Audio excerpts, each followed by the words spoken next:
Hello everyone, I'm Nini FC, this is Blue Lines TV. Welcome to a Chelsea News Daily video. I've got 3 stories to talk about for today. I'm going to be talking about Marcos Alonso and links with Atletico Madrid and Real Madrid. I'm going to be talking about Eden Hazard and contract renewal talks. And I'm going to be spilling the tea on 2 Chelsea players because you guys, you just watch to the end. You definitely need to watch to the end.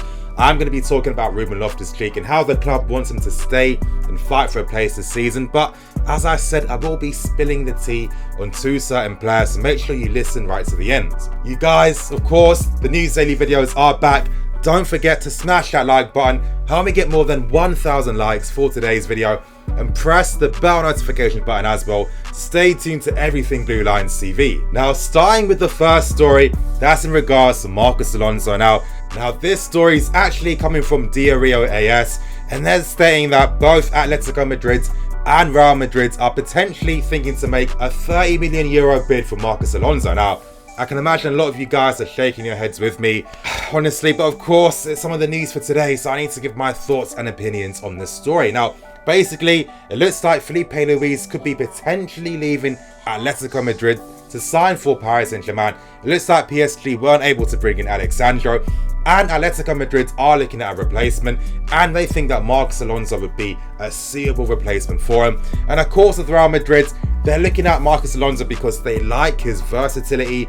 And it's not the first time that clubs have been monitoring Marcos Alonso in regards to that versatility. Of course, with Barcelona links, not too long ago, a few months back, they were thinking of using him as a makeshift left back and central defender, similar to guys like Abidal and Mateo. But I'm going to give my thoughts and opinions now, and I think all of us know this already. It's common sense. There's no way in hell we're going to be selling any players now. This is Chelsea Football Club. Let's not forget this, especially when the window is over and we can't sign a single replacement. I don't think that Sarri would be very happy with that. Let's say hypothetically, if we sold him, could we survive? I think potentially we could with guys like Emerson, and let's say if Aspie or Moses get used as makeshift left backs until January, I think we could survive. But again, Marcos Alonso isn't going to be going anywhere, especially for that price, which is €30 million, which is kind of crazy. Now, of course, a few months ago, Marcos Alonso was talking about the fact that he doesn't see himself staying at Chelsea forever. Ideally, he would like to return to La Liga one day. So who knows what the future is going to hold for him in the next coming seasons. But currently, as in right now, there's no way in hell Marcos Alonso is going to be sold. Now you guys, you've been hearing my thoughts and opinions on Marcos Alonso over these past few days after his performance against Arsenal. As I keep stressing, it was one of the best attacking performances I've seen from him. He was making the overlaps, attacking the spaces, getting to the byline. Good delivery as well.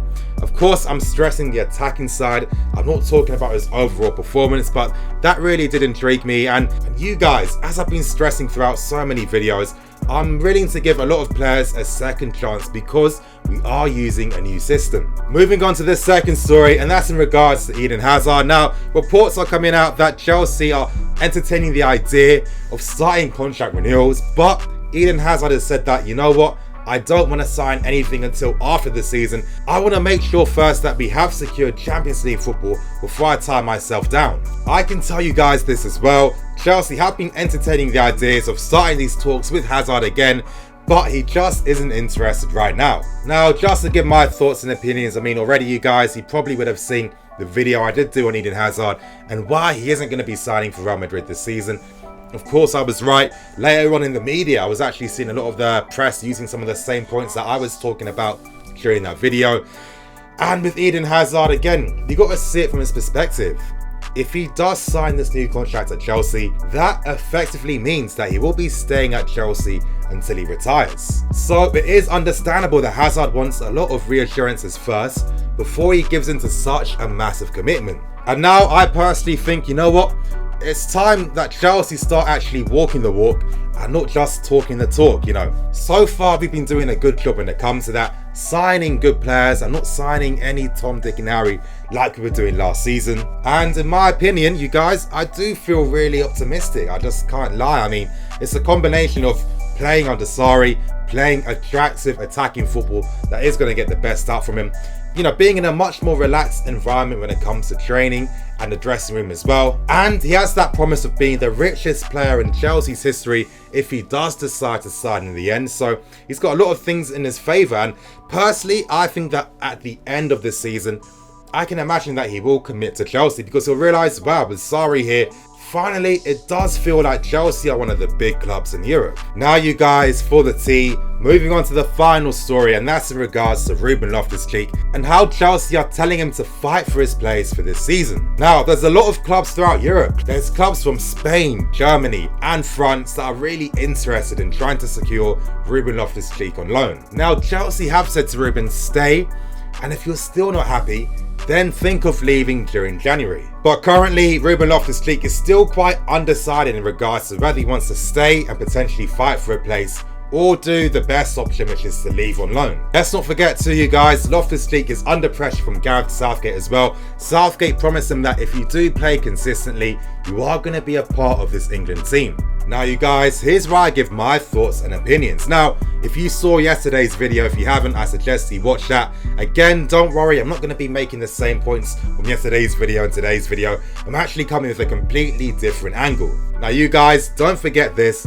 Chelsea are telling RUBEN to stay and fight for his place. Now, I know a lot of people might be thinking, yeah, that's what he should be doing. That's the best thing. Originally, a few weeks ago, I was of the same belief as well.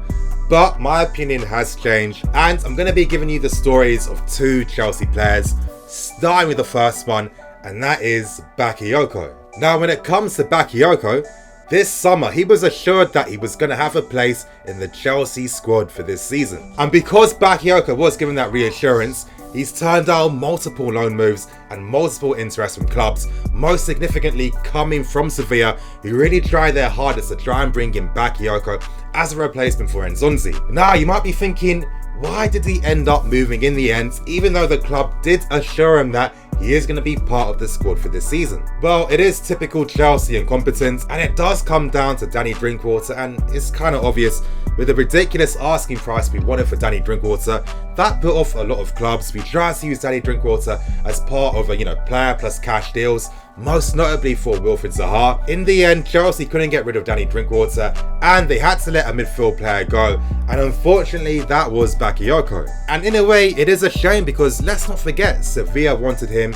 And let's not forget the player that Sevilla signed from Stoke City all those years back, Nzonzi. The guy is a completely different midfield player now since his time during Sevilla. That would have been the best club for Kyoko to really develop as a footballer, develop technically, and find a proper role in the midfield for his career. Unfortunately, he wasn't given that chance, and now he's at AC Milan. The second player I'm going to be talking about is Mason Mount right now.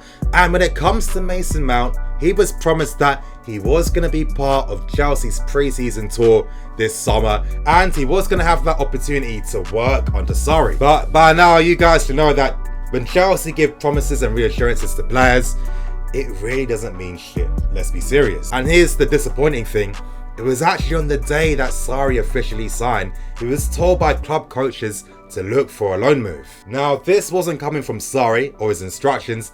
This came from the club, and Mason Mount was denied the chance to really show Sarri what he could do during pre-season. Now, I know what some of you guys might be thinking, oh, Nini, does it even really matter? The guy's still really young, but the thing you should be focusing on the most is the fact that Chelsea promised the player this, and then they did not fulfill that promise.